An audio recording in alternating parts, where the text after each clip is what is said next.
How's everybody doing? Welcome back to the channel. Hope you're doing well, staying blessed, growing spiritually, and getting into a ministry and helping others do the same, as we're commanded to repeatedly throughout the scriptures. With our current situation on the ground, specifically here in the West, where most of you are watching me from, although there are some viewers elsewhere, we're seeing some pretty significant economic constraints. This is tax season, if you guys aren't aware, for big equipment purchasers. That's the profession I'm in currently. I move big hay equipment, small hay equipment, construction equipment, etc. And this is a bad year. This is far and away the worst sales year I've ever had. And I know I'm not the only one experiencing this. I'm seeing all across all different types of social media, people posting about how this is the black horse and this is the third trend seal, and this is all a sign that Antichrist is on the way. And that final statement is correct. Unfortunately, since we've gone over the first two seals, if you guys have been following along, or if you have any general understanding as to how these things are laid out, the seven seals themselves are a preview of the tribulation. And the first horse, having Antichrist as its rider with the bow, and the Stephanos, the victory crown, basically the same crown that was given in victory during the Olympic Games, but not a diadem, not a royal crown. We also saw the red horse basically pointing towards a bunch of internecine conflict, where the nations at large are essentially at war with themselves because of Antichrist's policies.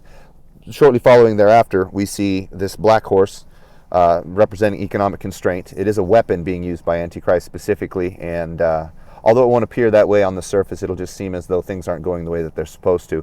These are all direct results of that first horse taking off with Antichrist as its rider, and then each one individually follows. So today we're going to cover the black horse. I'll do a quick reading from ichthus.com, quick breakdown, and we'll discuss how this applies to our current situation here on the ground today. Revelation 6, 5 through 6. And when he, the Lamb, opened the third seal, I heard the third living creature saying, "Come and see." And I looked, and behold, there was a black horse, and the one who was sitting upon it had scales in his hand. And I heard something like a voice in the middle of the four living creatures saying, "A quart of flour for a denarius, and 3 quarts of barley for a denarius, and do not even trouble yourself over the oil and wine." We'll discuss that particular translation there, because that is not common, although that is the implied tone and tenor of the language in the original. And as you'll see here, it very much makes sense. The black horse symbolizes the trend of economic controls, scarcity, and constraint. As in the case of the second horseman, so also here a goodly portion of the hardships described will result from the series of aggressive wars and internal dislocations represented by the first two seals. This active interference in all aspects of economic activity will be one of the key means which will be employed by Antichrist to tighten his grip on power, through strict controls on all spheres of commerce, and also to earmark the lion's share of production for the exclusive use of his followers as a means of reward. The notorious extension of this strategy in the tribulation's second half to religious persecution is well known, obviously with the mark of the beast, the fact that currency will likely be digital at that point and be turned off with a button by the powers that be. As the color associated with starvation, black is the most fitting to symbolize the trend of scarcity represented by the third horseman. By any estimates, the prices quoted here are extreme. The ratio of the value to barley to wheat is consistent with what we know of ancient pricing, but these prices themselves indicate that the average employed person of that time will need all of his or her income for subsistence. A denarius represented the standard day's pay for a working man, but the quart liter or koinix of milled flour, roughly the equivalent in nutritive value to 3 times its weight in unprocessed barley, will barely suffice for an individual, let alone for a family. Therefore, we are to see in these prophetic words control of wages and control of prices, limiting radically and artificially the consumption of all who are not on Antichrist's team. The phrase, "and see thou hurt not the oil and the wine," most often in most versions, it's something along those lines, is often misunderstood. The command is directed at the prospective buyer, the potential buyer, not to the horseman, and suggests that for the average person who is not part of Antichrist's privileged few, anything beyond the most basic and essential staples will be priced out of reach. So much so that there will not even be any need to be on the lookout for a good price, because they will never be in range as long as Antichrist's kingdom endures, meaning oil and wine will be so far out of our price range it won't even be something we consider buying at that point. It must also be said here that the black horse is not mere dearth, but controlled by design of production, prices, distribution, capital, etc. Although famine has always been with us on this planet, and its intensification is indeed a sign and a characteristic of the tribulation, the trend depicted here is, once again, a man-made one, an outrageous and untenable economic situation brought on by Antichrist policies.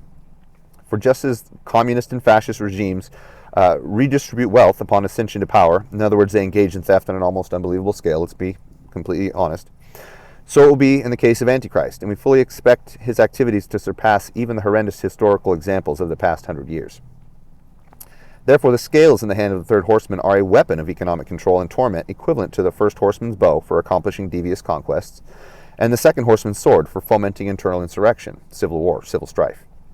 This deliberate and artificial system of rationing and price controls will no doubt seem appealing to many at first, but it will soon promote horrendous scarcity for all but the rich and privileged followers of Antichrist. Now, there's a few rumblings in the background in the political world that basically say people should not be so considered with long-term saving because universal basic income, universal high basic income is on the way. And of course, the person saying this most loudly from his pulpit is Elon Musk, the owner of X, and the person who I am personally convinced I really can't see anybody else in the world who has the position, the power, and the capability to become or already be slated as the false prophet. So for him to be promising such a thing, and we're looking into basically an AI takeover here very shortly regarding the economic structure basically of all the civilized world. Well, it stands to reason that a lot of the false hopes that are being pushed in our faces, right, falsely prophesied, let's be completely honest, because that's what he's doing. He's literally saying this will happen. It's on its way, everybody rejoice, good times are coming, etc., which if you guys are at all familiar with the stories throughout the Bible, this is the typical clarion call of the false prophets trying to lure people away from the Lord by promising them worldly means and comfort. But the truth of the matter is, if we're being completely honest, there's a reason why he's called a false prophet, and there's a reason why these things are being shoved in our face, so that we have a false hope, so that what's going on right now, though bad, let's be completely honest, will be left as such a scar in the people's minds that they will do anything to avoid this situation in the future. And it totally stands to reason. I've once described the Antichrist platform as a series of rugs being comfortably and gently put under the feet of his would-be and will-be supporters, all designed for the express purpose, when the time is just right, to pull those rugs out from under any and everyone who decide to not follow him wholeheartedly, which is absolutely the goal. Everything is being corralled in such a direction that, well, it's unavoidable. It's part of prophecy. This is all supposed to happen. The real downside with all of this, guys, is the woe is me's and the despair, the potential to want to blame God for the situation at hand being, well, let's be honest, it's not great. It's less than ideal, but the reality is those of us who know the Lord should always be keeping the kingdom first and seeing everything in this world and every day as temporary and only a part of our temporary sojourn here on earth as we're on our way to the Lord. But I wanted to clear these things up. I'll be doing another video on the green horse, and then I'll be doing a further discussion on where all of these seal trends come from, because, spoiler alert, Antichrist takes over his home country of Babylon. We know this from Daniel 11 and elsewhere. But then he jumps the pond and goes over and takes over Europe and uses that as his power base, essentially to spread his, and I say this with quotes, joy, and his platform, his sales pitch, if you will, to the world from there on out. Meaning these trends will start within the European Union as it's understood today, the northern portion of revived Rome as it will be once the middle of the tribulation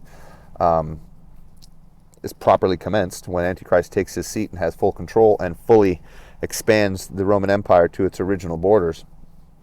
At that point, all the rugs will have been pulled, and those who have not studied these things and accepted what they said ahead of time are very much at risk. Not to mention, with all the misunderstanding that's going on right now and people misapplying these verses as to what's occurring on the ground right now, they really have no grasp as to how bad things are truly going to be. Anyhow, let me know what you guys think. Leave a comment down below. Like, share, comment, subscribe. I mean, if the channel grows, it's because of the Lord, but any little bit of outreach that is part of our ministry here on earth while we spread whatever orthodox and proper teaching is actually out there, because there's very little. That is very much to your credit if somebody were to see this and it were on your page, and they were to get themselves ready and have the proper mindset before this all pops off. That way they're not caught unawares, and they're not liable to be deceived by Antichrist and his nonsense, including the false prophet and all of his doings. Anyway, we'll talk to you guys soon. I hope you're all blessed. Stay safe.